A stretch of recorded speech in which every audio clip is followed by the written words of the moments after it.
सुखता नस त पिया द तनी रस न त जाम हो जाई।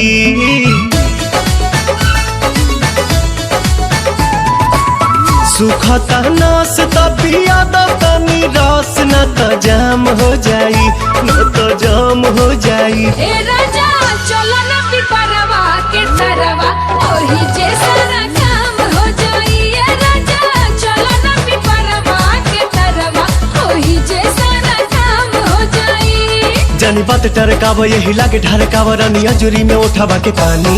बड़ा तेज पट धूप सब राजा रूप देखो काहे में फंसी जवानी। राजा चलो ना पिपरवा के तरवा ओही जे सारा काम हो जाई। ए राजा चलो ना पिपरवा के तरवा ओही जे सारा काम हो जाई।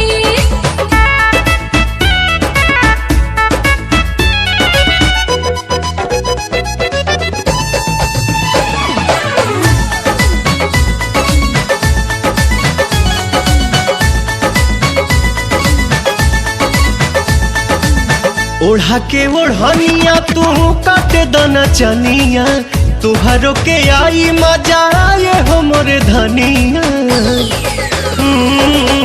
ओढ़ा के ओढ़निया तू काटे दना चनिया, तुहरो के आई मजा ये हो मोरे धनिया। नशा में नतीजा कुल बिगाड़ देबो हो, सारा इज्जत के बेइज्जत में लसार देबो हो। कहीं इतना डेरालू तू तो झूठे अगर आलू रानी कहतानी बात हम सही।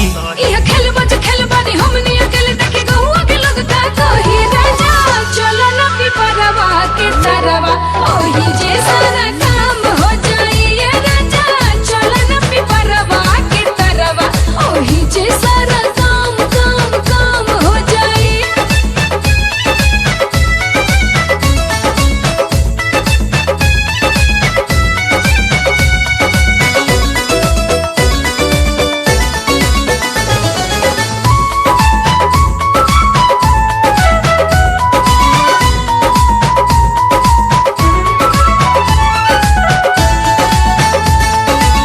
गाल धके मस कब तबे जाके घस कब, सपना में देखल चीज सोझावा से चस कब।